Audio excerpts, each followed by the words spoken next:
Hello student, मैं प्रेम sir बहुत बहुत वेलकम करता हूँ हमारे यूट्यूब चैनल कॉमर्स एकेडमी में।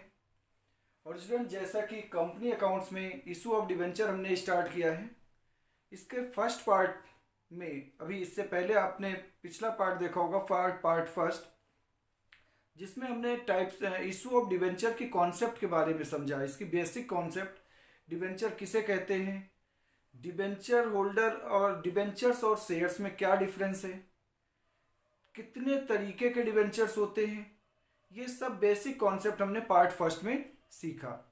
आज हम पार्ट सेकंड में क्या इसका अकाउंटिंग ट्रीटमेंट है, जर्नल एंट्रीज कैसे करते हैं, डिवेंचर कैसे और किन टर्म्स में इशू किए जा सकते हैं, मीन्स कैसे कैसे इशू किए जा सकते हैं, वो सब कुछ सीखेंगे उसका, और अकाउंटिंग ट्रीटमेंट सीखेंगे। ठीक है, तो अगर हम बात करें अकाउंटिंग ट्रीटमेंट की, तो accounting treatment issue of debentures का basic accounting issue like issue of shares है। मीन्स जैसे शेयर्स इशू करने में हमें मार्केट में एडवर्टाइजमेंट देना है, शेयर इशू करने के लिए हमें मार्केट में प्रोस्पेक्टस इशू करना पड़ता है पब्लिक को इन्फॉर्म करने के लिए कि हमारे शेयर इस डेट से इशू हमारा ओपन है और जो लोग शेयर्स खरीदना चाहें वो खरीद सकते हैं। सिमिलरली डिवेंचर भी हम इसी तरीके से इशू करते हैं। जैसे शेयर्स की अपनी एक फेस वैल्यू होती है, ऐसे ही डिवेंचर्स की भी अपनी एक फेस वैल्यू होती है। अब ये डिवेंचर्स इशू करने के क्या क्या तरीके हैं। सबसे पहले हम टर्म्स ऑफ इशू की बात करते हैं।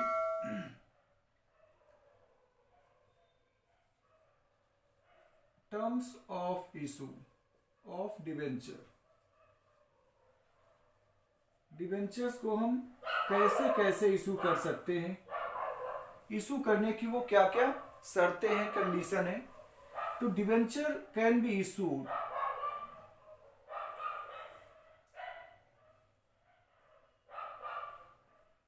अब मान लीजिए डिवेंचर जिसकी फेस वैल्यू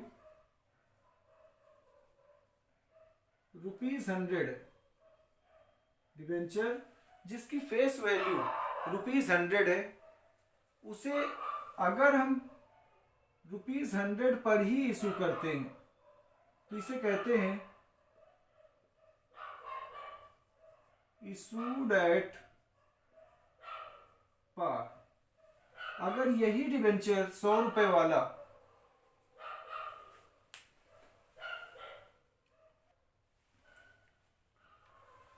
अगर हम यही डिवेंचर ₹100 से कम पे इशू करते हैं, मान लीजिए ₹100 का डिवेंचर है, फेस वैल्यू तो ₹100 है, बट हमने इसे ₹90 में इशू किया है, means less than face value. Face value ₹100 है, हमने उस डिवेंचर को 90 पे इशू किया है, तो इसे कहते हैं issued at discount.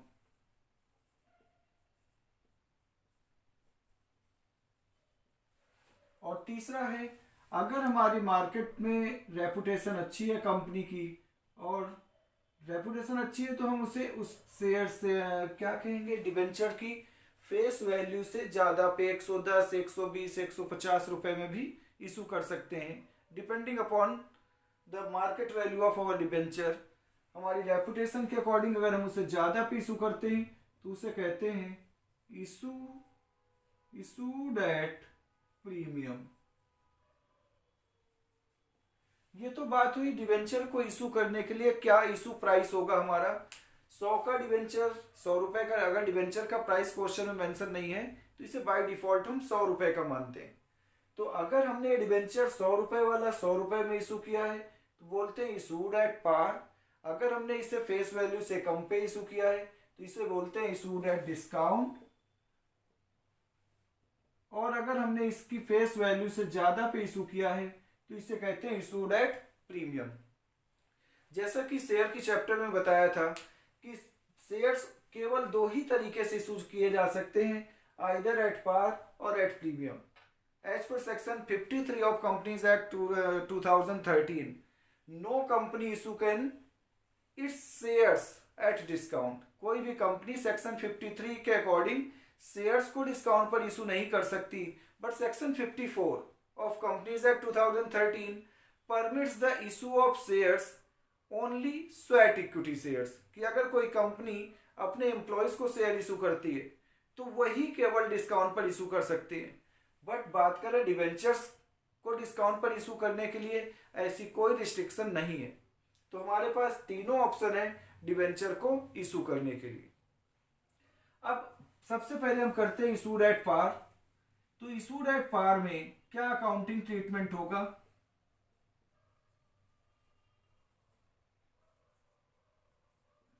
Issued at par accounting treatment समझना है। जब हमें डिवेंचर इशू करना है तो दो तरीके हमारे पास इशू करने के लिए, आइदर फॉर लमसम कंसिडरेशन और इन इंस्टॉलमेंट। मतलब कि हमारा जो 100 रुपए का डिवेंचर है, ये 100 रुपए पब्लिक से हम वन टाइम ले लें, उसे कहते हैं लमसम पेमेंट के बदले डिवेंचर इशू करना। मतलब 100 रुपए को इंस्टॉलमेंट में नहीं, वन टाइम इकट्ठे हम ले लेते हैं पब्लिक से। तो उस केस में हम क्या एंट्री करेंगे? दूसरा तरीका होगा कि ये 100 रुपए को हम इंस्टॉलमेंट पे लेते हैं। तो केस फर्स्ट है हमारा इशू ऑफ डिवेंचर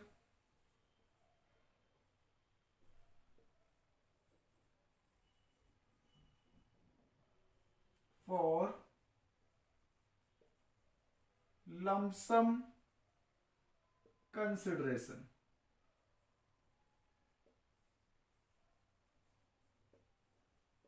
मीन्स 100 का डिवेंचर 100 रुपए पे इशू करना और पूरा पैसा at the time of application he public से मांग लेना। तो जब हमारे पास एप्लीकेशन मनी आएगी तो एप्लीकेशन के टाइम ही पूरा पैसा 100 का 100 रुपए हमें मिल जाएगा। तो पहली एंट्री आप करेंगे फॉर एप्लीकेशन मनी रिसीव्ड।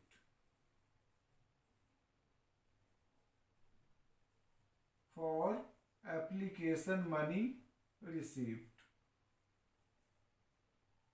अब एप्लीकेशन मनी आने की एंट्री क्या करेंगे हम? Bank account debit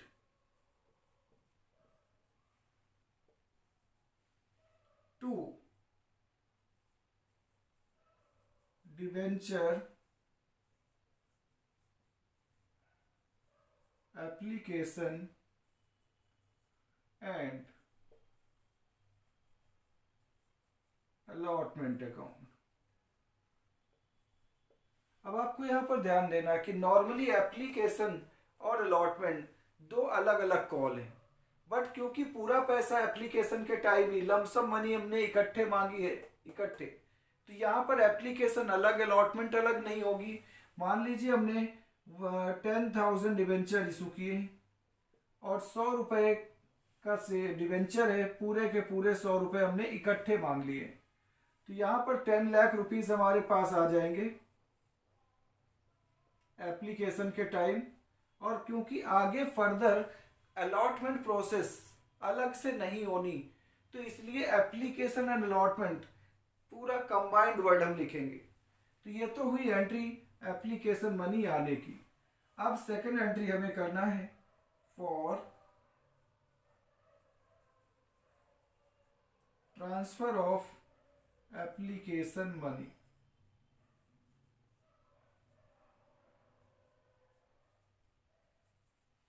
for transfer of application money. जब एप्लीकेशन मनी ट्रांसफर करेंगे तो एंट्री क्या होगी? ये एप्लीकेशन एंड अलॉटमेंट जो अभी क्रेडिट हुआ है ये तो क्लोज हो जाएगा डेबिट होकर, और हम अपना पैसा परसेंटेज डिवेंचर अकाउंट में ट्रांसफर कर देंगे। तो इस अकाउंट को पहले हम डेबिट कर देते हैं, debenture application and allotment account debit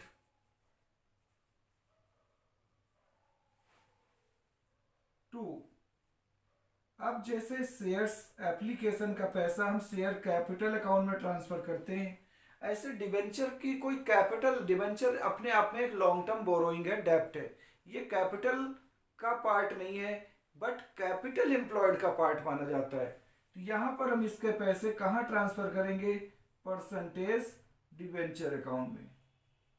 यहाँ परसेंटेज का मतलब है कि अगर जो डिवेंचर हमने इशू किए हैं उन पर रेट ऑफ इंटरेस्ट कितना है, 10% या 12%, जो भी है क्वेश्चन में। मान लीजिए जो डिवेंचर हमने इशू किए हैं वो 12% डिवेंचर है, 12% डिवेंचर का मतलब है कि हम अपने डिवेंचर्स पे एनुअली 12% इंटरेस्ट देंगे।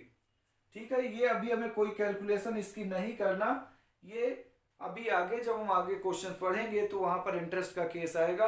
अभी फिलहाल हमें केवल डिवेंचर के नाम के साथ इसे ऐड करके दिखा देना है कि हमने 12% डिवेंचर इशू किए हैं, और अमाउंट हम यहाँ पर लिख देंगे कि 10 लाख रुपीस की अमाउंट कंपनी में आ चुकी है, जो कि हमने परसेंटेज डिवेंचर अकाउंट में ट्रांसफर कर दिया है। तो ये हो गई एंट्री कब, जब हमने पूरा पैसा डिवेंचर का लमसम मनी के रूप में मांगा है। लमसम का मतलब वन टाइम में, नो इंस्टॉलमेंट। बट कंपनी चाहे तो ये पैसा शेयर्स के जैसे ही application, allotment, first call, final call, इस तरीके से मांग सकती है। तो वहां पर क्या होगा, एप्लीकेशन, हम यहाँ पर जब एप्लीकेशन की मनी आएगी तो केवल एप्लीकेशन लिखेंगे, अलॉटमेंट नहीं। फिर ट्रांसफर की एंट्री में share debenture application to percentage debenture account. फिर जैसे शेयर इशू करते समय शेयर अलॉटमेंट ड्यू करते हैं, तो वैसे यहाँ पर debenture allotment account debit to percentage debenture account. फिर अलॉटमेंट रिसीव की एंट्री बिल्कुल शेयर जैसे ही करोगे, bank account debit to debenture allotment account. तो ये तो केस हुआ कि जब डिवेंचर हमने एट पार इशू किए थे। अब हम बात करते हैं कि अगर हमने डिवेंचर एट प्रीमियम इशू किए तो एंट्रियों में क्या चेंज आएगा।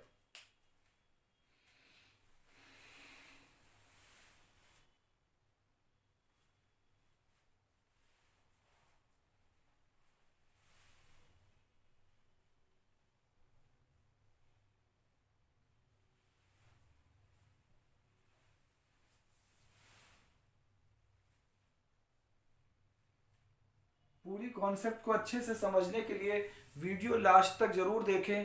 आपको डिवेंचर का पूरा कॉन्सेप्ट एक से दो पार्ट के अंदर ही मैं क्लियर कर दूंगा, कभी कोई डाउट अराइज नहीं होगा। तो अब हमारा सेकंड केस है कि अगर हमने डिवेंचर्स प्रीमियम पे इशू किए तो हमारे एंट्रीज में क्या चेंज आएगा। प्रीमियम का मतलब है कि 100 रुपए का डिवेंचर था, बट हमने मोर देन 100, मान लीजिए 110 रुपए में इशू किया है। तो क्या होगा, अगर लमसम मनी हमने मांगी है, वैसे ज्यादातर केसेस में क्या होता है डिवेंचर्स में, डिवेंचर्स नॉर्मली लमसम मनी के बदले इशू किए जाते हैं नॉर्मली, क्योंकि एक तो डिवेंचर हमारी कंपनी के लिए डेप्ट है। अगर हम इसे भी इंस्टॉलमेंट में लेंगे तो ये हमारे लिए और भी कॉस्टली हो जाएगा, क्योंकि ऑलरेडी हमें फिक्स्ड परसेंटेज से इंटरेस्ट देना है, और इंस्टॉलमेंट अगर हम बनाएंगे तो उतने ही बार हमें बैंक को अलग से कमीशन देना पड़ेगा। तो बेटर है कि हम लमसम मनी डिवेंचर्स पर इकट्ठे ले लेते हैं। अब बात आती है कि मान लीजिए 100 का डिवेंचर हमने 100 से ज़्यादा पे इशू किया, 110 रुपये पे, तो फिर क्या होगा, हमें यहाँ पर जब एप्लीकेशन मनी आएगी तो हमें 110 के रेट से एप्लीकेशन के पैसे मिलेंगे। ठीक है, तो यहाँ पर मनी फिर हमें कितनी मिलेगी, ये हो जाएगी 11 लाख, 11 लाख। ठीक है, अब ये जो 11 लाख रुपए आए हैं उसमें से हमें डिवेंचर अकाउंट में ट्रांसफर की एंट्री बिल्कुल पहले जैसे ही होगी, बट परसेंटेज डिवेंचर अकाउंट जो है इसमें ऑलवेज केवल फेस वैल्यू ही दिखाई जाती है, 100 rupees.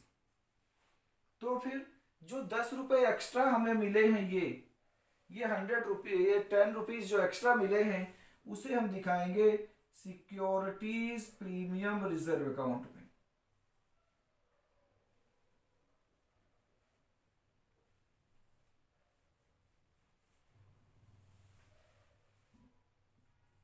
To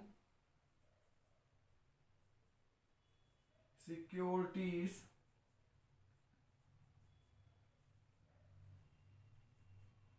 premium reserve account.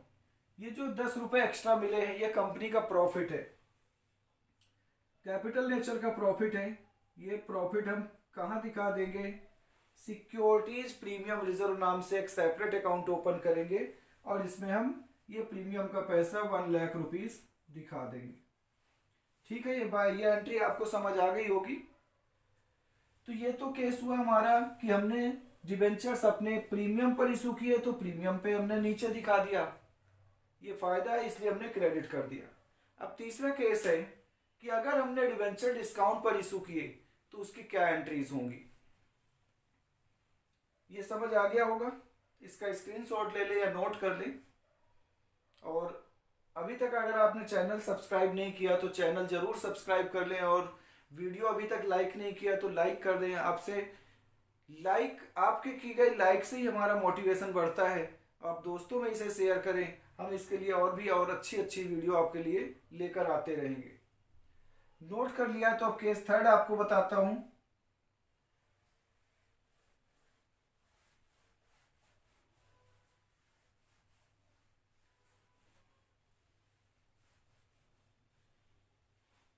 अब थर्ड केस है कि अगर हमने डिवेंचर्स डिस्काउंट पे इशू किए,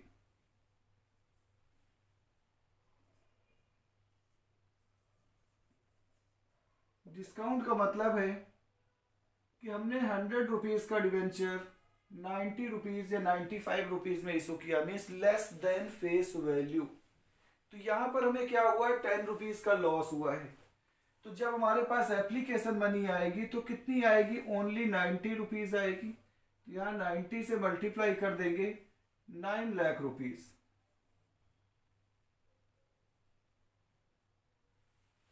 उसके बाद अब ये पैसा जो एप्लीकेशन पे आया है 9 लाख रुपीज, हमें परसेंटेज डिवेंचर अकाउंट में ट्रांसफर करना है। टू, मान लीजिए 12% डिवेंचर हमने इशू किया है, तो 12% डिवेंचर अकाउंट में हम ये पैसा दिखाएंगे। बट ध्यान रखें कि डिवेंचर अकाउंट हो या शेयर कैपिटल अकाउंट हो, ऑलवेज उसमें केवल फेस वैल्यू आती है। तो फेस वैल्यू हमारे डिवेंचर्स की कितनी है, 100 रुपीज है, इसलिए पूरे 100 रुपीज के रेट से यहाँ पर आप पूरे 10,000 दिखाएंगे। ठीक है। तो अब यहाँ पर आप देखो कि यहाँ पर क्रेडिट में टोटल 10 लाख है, जबकि पैसे हमें केवल 9 लाख ही मिले हैं। इट मीन्स हमें इशू करने पर लॉस हुआ है। उस लॉस को हम दिखाएंगे discount on issue of debentures account. Discount on issue of debenture account, हमें यहाँ लॉस कितना हुआ है, 10,000 पर डिबेंचर, और 10 रुपीज पर डिबेंचर कह सकते हैं। तो 10,000 पे 10 रुपीज का लॉस, 1 लाख का लॉस हुआ है, जिसे हम discount on issue of debenture account में दिखा देंगे। तो क्या होता है कि डिस्काउंट या कोई भी लॉस हो, लॉस को हमेशा डेबिट किया जाता है। और लॉस कब हुआ है, जब आपने 100 का डिबेंचर 100 से कम पे इशू किया है। और अगर ज्यादा पे इशू करते हैं तो प्रॉफिट है, प्रॉफिट को हम सिक्योरिटी प्रीमियम रिजर्व में क्रेडिट कर देते हैं। ठीक है। तो ये तो होगा टर्म्स ऑफ इशू। और टर्म्स ऑफ इशू के बाद अगर बात करें पर्पज ऑफ इशू, तो डिबेंचर इशू करने के 3 पर्पज होते हैं, जिनके बारे में अब हम आगे डिस्कस करेंगे।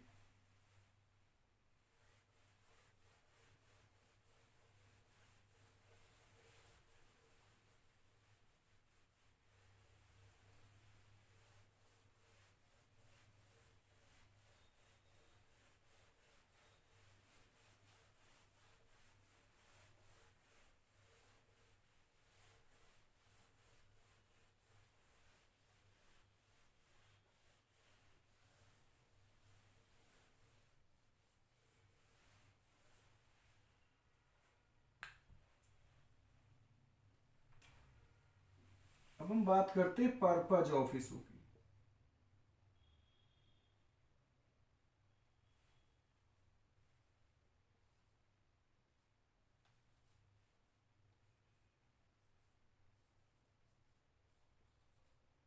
Purpose of issue, debenture issue क्यों करें, डिबेंचर इशू करने के पीछे क्या पर्पज है।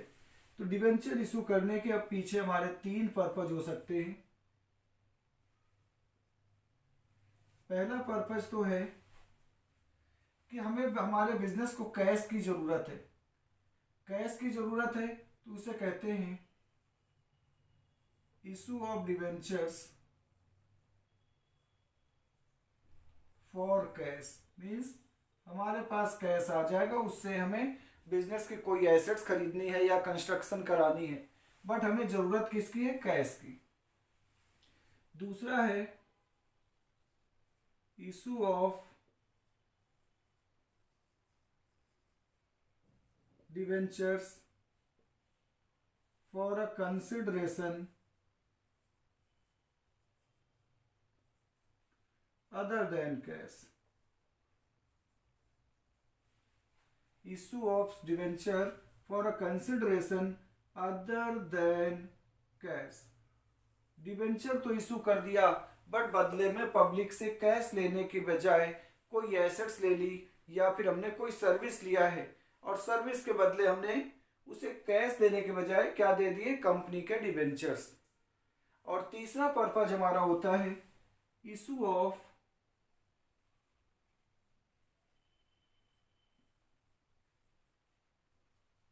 डिबेंचर्स एज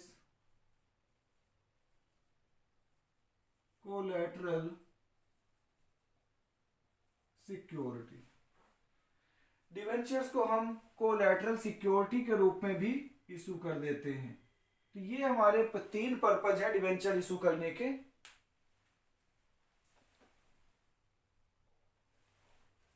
तो अभी हमने जो सीखा है, इससे पहले जो एंट्रियां, वो issue of debentures for cash, जो कि हमारा पार्ट फर्स्ट हो गया और ये हमने आज कर लिया है। सेकंड पार्ट में हम issue of debenture for a consideration other than cash सीखेंगे, जो कि अगला पार्ट में इसका बनाने जा रहा हूँ। और उससे अगले पार्ट में हम issue of debenture as collateral security. अगर अभी तक आपने चैनल सब्सक्राइब नहीं किया तो चैनल सबसे पहले सब्सक्राइब कर लें, और वीडियो को लाइक नहीं किया तो उसे लाइक करें और अपने दोस्तों में शेयर करें, ठीक है। और तब तक आप इसकी प्रैक्टिस करें। मैं अगला पार्ट लेकर आता हूँ इसका, जिसका नाम है issue of debenture for a consideration other than cash. Take care.